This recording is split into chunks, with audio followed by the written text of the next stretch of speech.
नमस्कार मित्रांनो, ज्ञानोदय आघाडीमध्ये आपण सर्वांचं स्वागत आहे. तर मित्रांनो, शिक्षक भरती संदर्भात काल आपण एक व्हिडिओ आणला होता आणि त्या व्हिडिओमध्ये काही गोष्टींवर चर्चा केली होती आपण की कटऑफचा जो विषय आहे तो अतिशय गंभीर बनत चालला आहे. दुसरा मुद्दा आपण बघितला होता की जो आपले या महिन्याच्या शेवटच्या तारखेपर्यंत म्हणजे 30 तारखेपर्यंत जे काही आपलं संच मान्यता होत आहे तर त्याला मुदतवाढ मिळते की काय याच्यात सुद्धा आपण चर्चा केलेली आहे. आणि तिसरा मुद्दा आपला प्रेफरन्स बद्दल होता. तर प्रेफरन्स बद्दल आपण या व्हिडिओमध्ये सविस्तर चर्चा करणार आहोत. तत्पूर्वी तुम्ही जर या चॅनलवर पहिल्यांदाच आले असाल तर लगेच सबस्क्राईब करून ठेवा, सोबतच बाजूला असलेले बेल आयकॉन प्रेस करा, जेणेकरून जे काही नवनवीन व्हिडिओ किंवा अपडेट या चॅनलवर येतील तुम्हाला सर्वात आधी मिळून जातील. ठीक आहे. रेफरन्स द्यायच्या आधी आपल्याला कोणती तयारी करायची आहे ते आपण या व्हिडिओमध्ये बघणार आहोत. जे की आपण आधीच्या व्हिडिओमध्ये सांगितलं होतं की प्रेफरन्स जेव्हा आपल्या पवित्र पोर्टलला जेव्हा जाहिराती येणार आहेत त्या जाहिराती आल्याच्या नंतर आपल्याला महत्त्वाचे काही कामं करायचे असतात. जे की मागच्या व्हिडिओमध्ये मी सांगितलं की सर्वात पहिलं आपलं काम असणार आहे की जी जाहिरात आलेली आहे त्या संपूर्ण जाहिरातीचं आपल्याला वाचन करावयाचं आहे, सविस्तर त्याचा अभ्यास करायचा आहे. ठीक आहे. आपल्याला माहिती आहे की आपल्याला जे विदाऊट इंटरव्ह्यूचे प्रेफरन्स आहे ते 100 येणार आहेत आणि विथ इंटरव्ह्यूसाठी आपल्याला 50 प्रेफरन्स असे आपल्याला 150 प्रेफरन्स येणार आहे. परंतु विथ इंटरव्ह्यूसाठी आपल्याला अजून वेळ बाकी आहे. सुरुवातीला आपल्याला विदाऊट इंटरव्ह्यूसाठीचे जे काही जाहिराती आहे ते येणार आहे आणि त्या 100 असणार आहे. तर त्या 100 जाहिरातींचा अभ्यास करताना काही गोष्टींचा अभ्यास करायचा आहे. जसं की प्रत्येक जाहिरातीमध्ये आपल्याला जागा असतीलच असं नाही. ठीक आहे. काही ठिकाणी 0 जागा असते परंतु ओपनच्या जागा असते तरी सुद्धा ती ॲड आपल्याला येते. ठीक आहे. मागच्या भरतीला काय झालं होतं की काही उमेदवार ओपनसाठी पात्र नव्हते तरी सुद्धा त्यांना ओपनचे प्रेफरन्स आले होते आणि त्याच्यामुळे त्यांचा वेळ पण वाया गेला आणि प्रेफरन्स सुद्धा वाया गेलेले होते. ठीक आहे. तर यावेळी तशी चूक झाली नाही पाहिजे, हे थोडी याच्यावर थोडं लक्ष ठेवायचं आहे. जी काही जाहिरात आहे त्या जाहिरातीचा अभ्यास करून कुठे जागा आहे, कास्टच्या किती आहे आणि ओपनच्या किती आहे ते सविस्तर आपल्याला बघायचं आहे.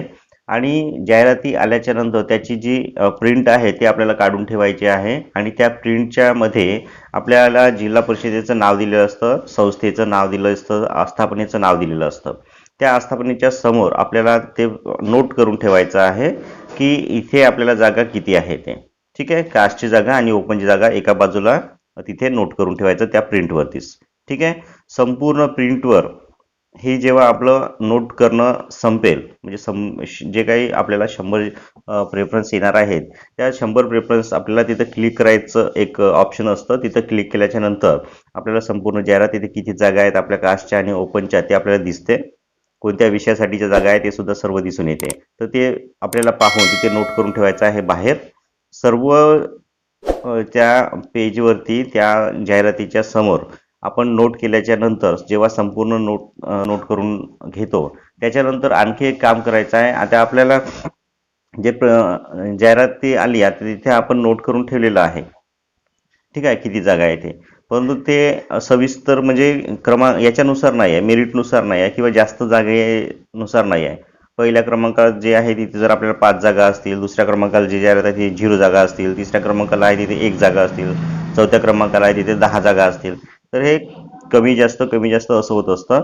संपूर्ण लिहिणं झाल्याच्या नंतर आपल्याला दुसऱ्या एका पेजवर ते सविस्तरपणे जिथे जास्त जागा आहे त्याचा क्रमांक वरच्या क्रमांकावर असं एक यादी बनवायची आहे, जेणेकरून आपल्याला ठळकपणे लक्षात येऊन जाते की इथे या ठिकाणी इतक्या जिल्ह्यामध्ये आपल्याला बऱ्यापैकी जागा आहेत, तर यांचा प्राधान्यक्रम आपल्याला वर ठेवायचा आहे. अशा प्रकारचं आपल्याला लक्षात येऊन जाते. ठीक आहे. हे प्रिंट बद्दल झालं. म्हणजे हे आपल्याला आवर्जून करावयाचं आहे, जेणेकरून आपल्याला प्रेफरन्स देताना खूप आपलं मदत होईल. ठीक आहे. याच्यानंतर सुद्धा मित्रांनो आपल्याला काही गोष्टी महत्त्वाच्या अशा गोष्टी आहेत त्या गोष्टी लक्षात घ्यावयाचा आहे प्रेफरन्स देताना. त्याच्यातली पहिली गोष्ट अशी आहे मित्रांनो की आपल्याला स्थान म्हणजे जिल्हा कोणता निवडायचा आहे. आपल्याला जवळ आपल्या जिल्ह्याच्या जवळ राहायचं आहे की आपल्याला दूर राहायचं आहे ते आपल्याला आधीच ठरवायचं आहे. ठीक आहे. आपले मार्क्स किती आहे त्याच्यानुसार आपल्याला अंदाज बांधायचा आहे की आपल्याला जवळ राहायचं आहे की दूर राहायचं आहे. ठीक आहे. आणि दुसरा विषय असा आहे की आपल्याला आपल्या खेडेगावात राहायचं आहे. म्हणजे झेडपी जर आपल्याला घ्यायची असेल तर साधारणतः ती शाळा जी आहे तर खेडेमध्ये असते. आणि दुसरा विचार असा आहे की आपल्याला शहरी भागात राहायचं आहे का. ठीक आहे. खेडे भागात राहायचं असेल तर त्याच्यासाठी प्रेफरन्स आपल्याला झेडपीला देता येईल. शहरी भागात राहायचं असेल तर आपल्याला मनपा नपा यासारखे जे प्रेफरन्स येणार आहे त्यांना सुद्धा आपल्याला चॉईस ठेवता येईल. ठीक आहे. दुसरा जो मुद्दा आहे तो आहे शाळेचा प्रकार. आपल्याला जिल्हा परिषदची शाळा पाहिजे, नगर परिषदची शाळा पाहिजे की महानगरपालिकेची शाळा पाहिजे. महत्वाचं म्हणजे या सर्व बाबींचा विचार करत असताना आपला स्कोअर खूप मॅटर करत असतो. जिल्हा परिषद हे अतिशय सेफ असते. ठीक आहे.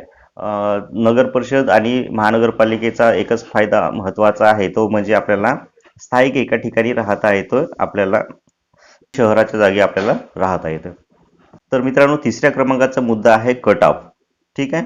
तर मागच्या वर्षीचा कट ऑफ कशा प्रकारे लागला, ज्या जिल्ह्यात आपल्याला जायचं आहे त्या जिल्ह्याचा मागच्या वर्षीचा कट ऑफ काय होता ते आपल्याला थोडं सर्च केलं तर माहीत पडून जाते.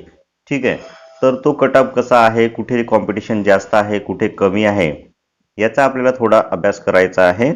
ठीक आहे. म्हणजे ज्या ठिकाणी आपण प्रेफरन्स देणार आहोत तिथे आपलं चान्स आहे ते किती असणार आहे, आपलं चान्स बनू शकतो की नाही याचा विचार करायचा आहे. त्याच्यानंतर आहे सब्जेक्ट डिमांड. ठीक आहे. आपल्याला जो विषय आहे त्या विषयासाठी कोणत्या जिल्ह्यात जागा रिक्त आहे, कोणत्या जिल्ह्यात जास्त कॉम्पिटिशन आहे आणि कुठे आपण लागू शकतो याचा विचार करायचा आहे. ठीक आहे. आणि तशाच प्रकारचा प्रेफरन्स आपल्याला द्यावयाचा आहे विषयाला धरून. ठीक आहे.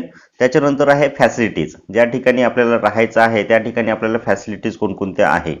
ठीक आहे.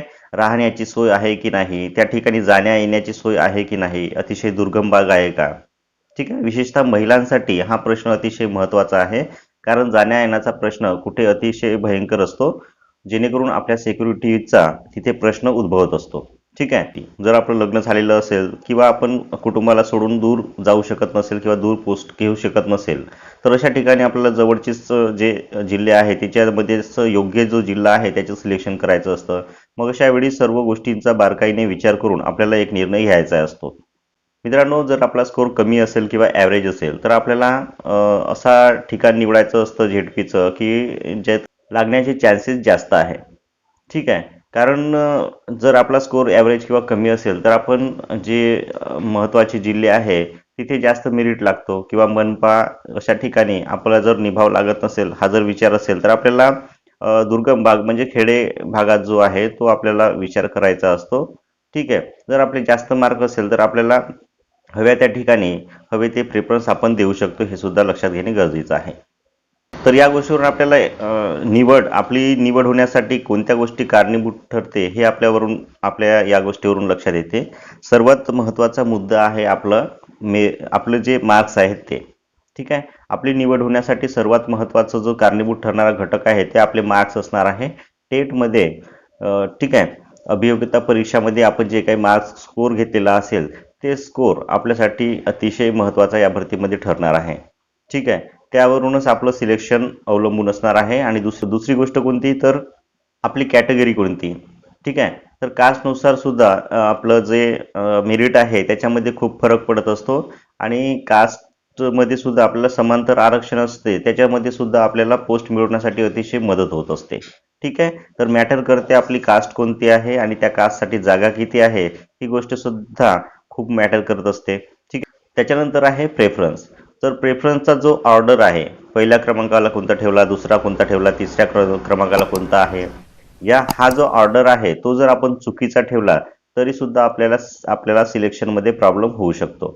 ठीक आहे. जास्त मार्क्स असून सुद्धा आपण जर चुकीचा पर्याय जर निवडला तर तशामध्ये आपले जे मेरिट आहे तो मिळणार नाही.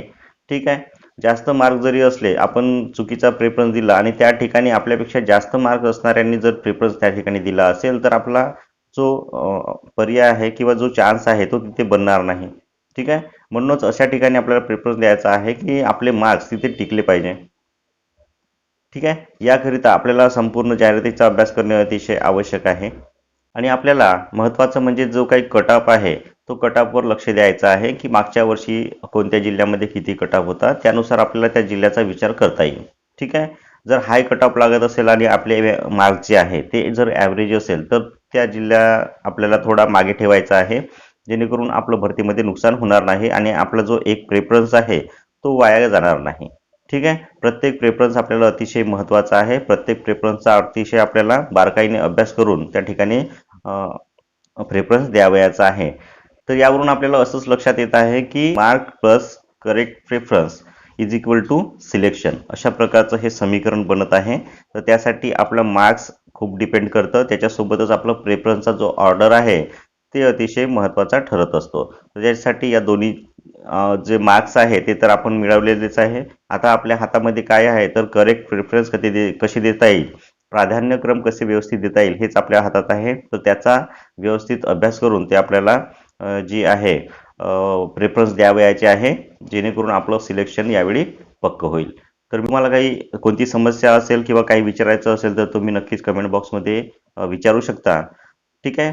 तर मित्रांनो, ही जी माहिती आहे तुम्हाला कशी वाटली नक्कीच कमेंट बॉक्समध्ये लिहा.